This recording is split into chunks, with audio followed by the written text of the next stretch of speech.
Hello friends, welcome to Purvanil Education. Welcome to chapter number 6 of first language Gujarat board, and that is English.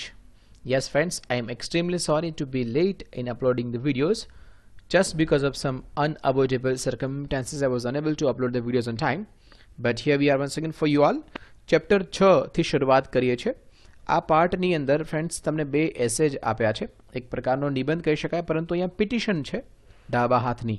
A petition of the left hand, Benjamin Franklin. મિત્રો Benjamin Franklin જેનો અહીંયા તમને કાર્યકાળ પણ આપ્યો છે 1706 થી 1790, એમના વિશે જેટલી વાતો કરવામાં આવે એટલી ઓછી છે. Mind blowing personality friends. એમને સમજવા, એમને વાંચવા એ ખૂબ જ ઉપયોગી થઈ શકે તમારા જીવનમાં, એવું વ્યક્તિત્વ છે. So I personally request to you all, if you have a time, then please go through the autobiography of Benjamin Franklin. You will definitely love to read him. એમને વાંચવાની ખૂબ જ મજા પડશે. અહીંયા એક નાનો એવો અંશ કહી શકાય એમના ઘણા બધા જે રચનાઓ છે એમાંનો, એ આપની સમક્ષ રજૂ કરવા જઈ રહ્યા છે, જેનું નામ છે a petition of the left hand. આમ જો જોવા જઈએ તો ડાબા હાથની અરજી એ પ્રકારનું આનું તમે તાર્કિક રીતે અથવા તો લોજિકલી એવું વિચારી શકો. અને આમાં એવું કહેવા માંગે છે મિત્રો કે દરેક માણસના જીવનમાં આપણે બચપનથી જ આપણે એવું શીખવાડવામાં આવે છે કે દરેક કામ જમણા હાથે જ કરવાનું, ડાબા હાથે કામ નહીં કરવાનું, એ અપશકુનવાળું ગણાય. ઘણીવાર તો એવું કહે છે કોઈ વસ્તુ જો મિસપ્લેસ થઈ જાય અને ન મળે ઘણા સમય શોધવાથી, તો at last we have a words કે ભાઈ એ ડાબા હાથથી ક્યાંક મુકાઈ ગયું હશે. સો there are several humors spreaded around the world, around to you, everywhere, કે ડાબા હાથથી આ કામ કરાય, જમણા હાથથી આ કામ કરાય. there is no any norms friends. એટલે જ કદાચ આ એક પિટિશન થઈ છે, એ પણ ડાબા હાથ દ્વારા. તો જોઈએ આપણે આ પિટિશનમાં શું કહેવા માંગે છે. Before that, I request you all, please subscribe Purvanil Education and share it to maximum people so that they can score well in their TAT examinations. Let's begin with the very first slide. Here we go. Introduction part છે.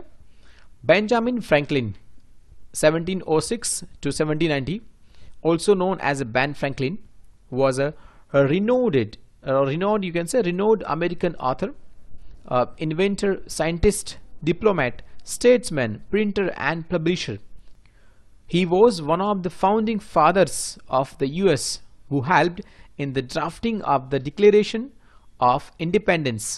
Franklin earned the title of the first American for his early and indefatigable campaign for colonial unity.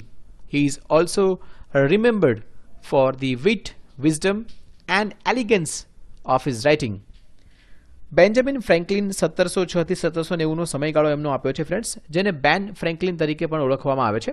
તે જાણીતા American લેખક, શોધક, વૈજ્ઞાનિક, રાજદૂત અથવા તો મુસદ્દી તૈયાર કરનાર, પ્રિન્ટર અને પ્રકાશક હતા. તે યુએસના સ્થાપક ફાધર્સમાંના એક હતા, જેમણે સ્વાતંત્રતાની ઘોષણાપત્રની મુસદ્દો તૈયાર કરવામાં પણ મદદ કરી હતી.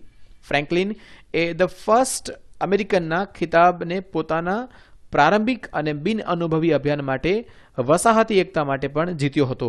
તેમની લેખનની સમજશક્તિ, શાણપણ અને લાવણ્ય માટે તેમને યાદ રાખવામાં આવે છે. He is world famous. મિત્રો બેન્જામિન ફ્રેન્કલિન વિશે જેટલું કહી શકાય એટલું ઓછું છે. એટલે I will definitely once again request you all કે પ્લીઝ એકવાર એમની ઓટોબાયોગ્રાફી વાંચો, તો તમને સમજાશે કે વોટ હી ઇઝ. અમેરિકાના જે લોકો છે એમણે એમના જે ચલણ છે એમના પર એમનો ફોટો એમના છાપ્યો નથી friends. Yes, the way we have Gandhiji, that is the Benjamin Franklin. પરંતુ બંનેના કામ જે છે એ થોડા ડિફરન્ટ છે, થોડા ઘણા એમાં ઘણા બધા વળાંક પણ છે. પરંતુ એકવાર તમે ઓટોબાયોગ્રાફી વાંચો તો તમને ખૂબ જ મજા પડશે. Let's see the next paragraph. Here we go. Habits are formed and stereotyped because of culture and society. Some habits are considered good and some are bad. The same is true for our hands. The use of the right hand is more acceptable than that of the left hand. Almost all the gadgets are made keeping in mind the right-handed. A petition of the left hand is a humorous and playful play of the left hand. સંસ્કૃતિ અને સમાજને કારણે આહારની રચના આમ તો કરવામાં આવી છે ફ્રેન્ડ્સ, એવું કહી શકાય. પરંતુ કેટલીક ટેવો સારી માનવામાં આવે છે, કેટલીક ટેવો ખરાબ માનવામાં આવે છે, અને એ જ આપણા હાથ માટે પણ સાચું છે. જમણા હાથનો ઉપયોગ ડાબા હાથના ઉપયોગ કરતાં વધુ સ્વીકાર્ય છે. લગભગ તમામ પ્રકારના જે ગેજેટ્સ છે એને ધ્યાનમાં રાખવામાં આવે છે જમણા હાથના વ્યક્તિને, અને પછી જ એનું નિર્માણ કરવામાં આવે છે. એટલે માટે ડાબા હાથની પિટિશન એ ડાબા હાથની એક રમૂજી અને રમતિયાળ વિનંતી છે.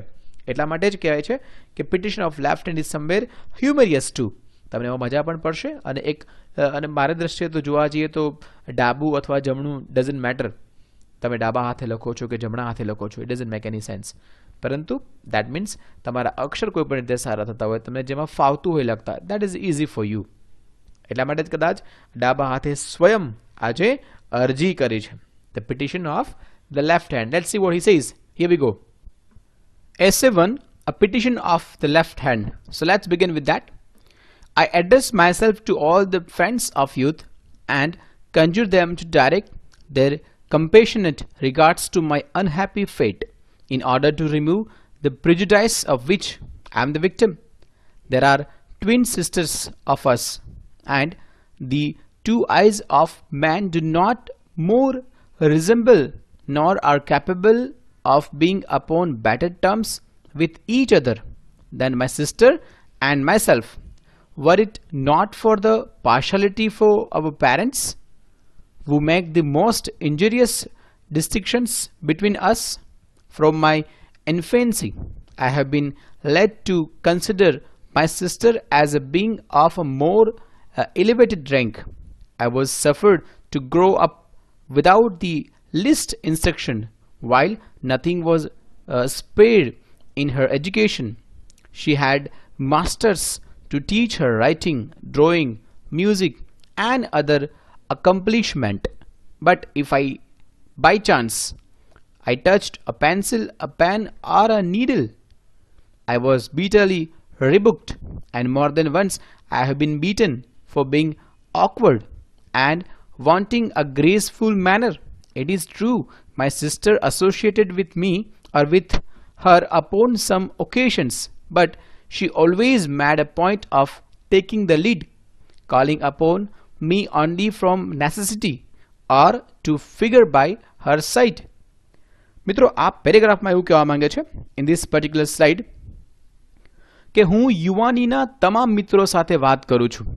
એટલે કે હું તમામ યુવાન મિત્રો સાથે વાત કરું છું અને તેમને મારી દુઃખી ભાવિ અથવા તો દુઃખથી ભરેલું જીવન માટે તેમના રહેમત સન્માન દિશા નિર્દેશ કરવા માટે આહવાન કરું છું.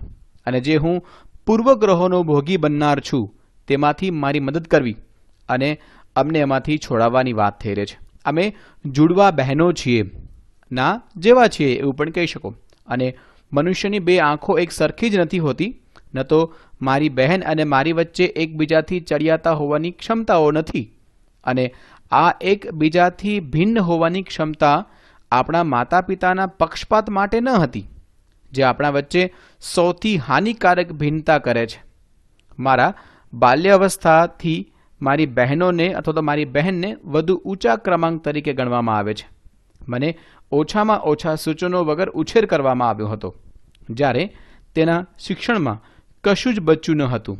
તેણીએ લેખકો, રેખાંકન, સંગીત અને અન્ય સિદ્ધિઓ શીખવા માટે સ્નાતકો હતા, મતલબ કે તેને તજજ્ઞો દ્વારા બધું જ જ્ઞાન આપવામાં આવતું હતું. પણ જો ભૂલથી હું પેન્સિલ, પેન અથવા તો સોયને સ્પર્શું તો મને કડક ઠપકો આપવામાં આવતો હતો, અને એકથી વધુ વખત મને બેડોળ હોવા બદલ, ઘણી વખત તો આકર્ષક રીતે કાર્ય કરવા બદલ પણ મારા પર પ્રહારો કરવામાં આવ્યા છે. તે વાત સાચી છે કે કેટલાય પ્રસંગોમાં તેમાં મારી બહેન સાથે સંકળાયેલી હતી, પરંતુ તે હંમેશા આગેવાની લેતી. માત્ર જરૂરિયાત સમયે જ મને બોલાવતી, અથવા માત્ર તેની બાજુના એક આકૃતિમય બિંદુ બનાવવા માટે મને બોલાવતી. મતલબ કે માત્ર ટેકો આપવા માટેનું કોઈ કાર્ય હોય તો મને બોલાવે.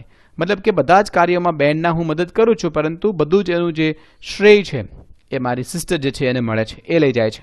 આવું શા માટે? Next slide, let's go. Here it is. But convince not sirs that my complaints are instigated merely by vanity. No, my uneasiness is occasioned by an object much more serious. It is the practice in our family that the whole business of providing for its substance falls upon my sister and myself.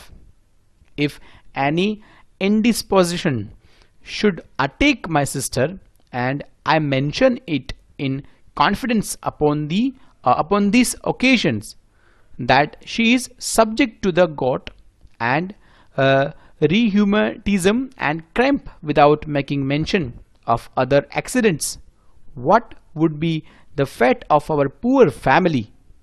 Must not the regret of our parents be excessive at having placed so great a difference between sisters who are so perfectly equal? Alas, I must perish from distress, for it would not be in my power even to scrawl a suppliant petition for relief, having been obliged to employ the hand of another in transcribing the request which I have now the honor to prefer to you. આ પેરેગ્રાફમાં થોડાક difficult words છે, પણ એને સમજવાનો પ્રયાસ કરીએ શું કહેવા માંગે છે. પરંતુ કલ્પના કરો કે મારી ફરિયાદો ફક્ત મિથ્યાભિમાન દ્વારા ઉશ્કેરવામાં આવી છે. નહીં, મારી મૂંઝવણ પ્રસંગોપાત હેતુથી થતી મૂંઝવણ કરતાં વધારે ગંભીર છે. અમારા પરિવારમાં આ પ્રથા છે કે જે તેના નિર્વાહને પૂરો પાડવાનો સંપૂર્ણ વ્યવસાય કે જવાબદારી મારી બહેન અને મારા પર છે. જો કોઈ બીમારી મારી બહેન પર હુમલો કરે અને હું આ પ્રસંગે વિશ્વાસમાં તેનો ઉલ્લેખ કરું છું કે તે અન્ય અકસ્માતોનો ઉલ્લેખ કર્યા વિના તે સંધિવા અને આચકીને આધીન છે એવું કહેવામાં આવે છે. શું ગરીબ પરિવારનું ભાવે હશે? આપણા માતા પિતાનો આટલો અતિશય અફસોસ ન થવો જોઈએ અથવા ન હોવો જોઈએ. બહેનો વચ્ચે એટલો મોટો તફાવત મૂક્યા પછી કે જે સંપૂર્ણપણે સમાન છે, અથવા તો બંને કરતાં એના બંનેના જે પોઈન્ટ ઓફ વ્યૂ જે છે એ ડિફરન્ટ છે. પોતે બંને પોતાની જગ્યાએ સાચી છે કે સમાન છે. અરે, આપણે દુઃખથી મરી જવું જોઈએ, કારણ કે તે મારી શક્તિમાંથી અથવા તો શક્તિમાં નથી કે રાહત માટે આજીવિક અરજી ઊભી કરવી. નહીં, વિનંતી કે બદલાવાની બીજી તરફના હાથમાં કામ કરવાની જવાબદારી ઉપાડવામાં આવી છે, જે હવે મને તમારા માટે પસંદગી કરવાનું સન્માન પ્રાપ્ત કર્યું છે. ફ્રેન્ડ્સ, અહીંયા આ પેરેગ્રાફમાં તમે જો જોવા જાઓ તો કંઈક એવું કહેવા માંગે છે કે એવું કહે છે કે શું તમને લાગે છે કે આ બધી ફરિયાદો હું મારું મિથ્યાભિમાન છે? ના, ખરેખર એવું નથી. એ એવું સમજાવવાનો પ્રયાસ કરે છે કે આમ જો જોવા જઈએ તો મારા પરિવારમાં જે બધું જ દારોમદાર છે એ અમારા બંને હાથ ઉપર જ હોય છે કે તમારે કમાઈને ખવડાવવું પડશે, એનું ધ્યાન રાખવું પડશે. તો શું આપણે આપણા માતા પિતા જે છે એના વિશે આવું અફસોસ કરવો જોઈએ, અફસોસ રાખવો જોઈએ? શું થશે આ ગરીબ પરિવારનું? એવો એ આમ જોવા જઈએ તો દુઃખ વ્યક્ત કરે છે અને કહે છે કે એકબીજા પર કામ સોંપી દેવાનું કે કામ લાદી દેવાનું મને યોગ્ય લાગતું નથી. અને પછી એની બધી જ આવી નારાજગી જે છે વ્યક્ત કરે છે. આઈ હોપ કે તમને સરળતાથી સમજાઈ ગયું હશે. Let's go for the last slide. Here it is. This one. Conditions, sirs, to make my parents sensible for the injustice of an exclusive tenderness and of the necessity of distributing their care and affection among all their children equally. સંમતિ રાહ અથવા તો સંમતિ સહ મારા માતા પિતાને એક વિશેષ માયાના અન્યાયની સંવેદનશીલતા અને તેમના તમામ બાળકોના તેમની સંભાળ અને સ્નેહનું વિતરણ કરવાની સમાનતા હોવી જોઈએ એવું એમને એ શીખવાડવામાં આવે કે ઇક્વાલિટી આવે એવો પ્રયાસ કરવો જોઈએ. તો માતા પિતાને એક વિનંતી કરવામાં આવી છે આ પેરેગ્રાફના માધ્યમથી કે બંને બહેનોને કે બંને હાથોને જે પ્રેમ તમે આપો છો એ ઇક્વલ હોવો જોઈએ. I am with a profound respect, sirs, your most obedient servant, the left hand. હું ખૂબ જ ગંભીર અને દુઃખી મનથી સર તમારો સૌથી આજ્ઞાકારી નોકર, ધ લેફ્ટ હેન્ડ. મિત્રો તમે જો કેટલી બધી આમાં કરુણતા છે. આમાં તમને હસવું પણ આવતું હશે કે શું હાથ ખરેખર આવી અરજી કરી શકે ખરા? પણ આ પેલી વાત જેવું છે મિત્રો કે જો તમે ટીવીના રિમોટની વેદના સમજો કે ભાઈ જ્યારે ટીવીના રિમોટમાં પાવર જે છે સેલ જે છે એ ઓછા થઈ ગયા હોય કે પૂરા થઈ ગયા હોય તો આપણે કેટલું બેરહેમથી એને હાથમાં ઠપકારીએ છીએ કે પીટીએ છીએ કે એનું જે સ્વિચ છે એને દબાવીએ છીએ. ઇમેજિન કરો કે પર્સોનિફિકેશન, દેટ મીન્સ કે એ નિર્જીવ વસ્તુ જો બોલવા માંડે તો પછી એના એક્સપ્રેશન્સ કેવા હશે? તો કંઈક અહીંયા આપણે એને કમ્પેર કરી શકીએ એવી જ એક વેદના જે છે એ લેફ્ટ હેન્ડ દ્વારા વ્યક્ત કરવામાં આવી છે. આઈ એમ શ્યોર કે તમને ખૂબ સરળતાથી સમજાઈ ગયું હશે.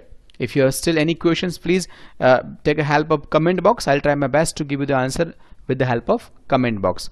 Once again, thank you so much for being with us on Purvanil Education. Stay tuned. God bless you and best of luck for the TAT examination.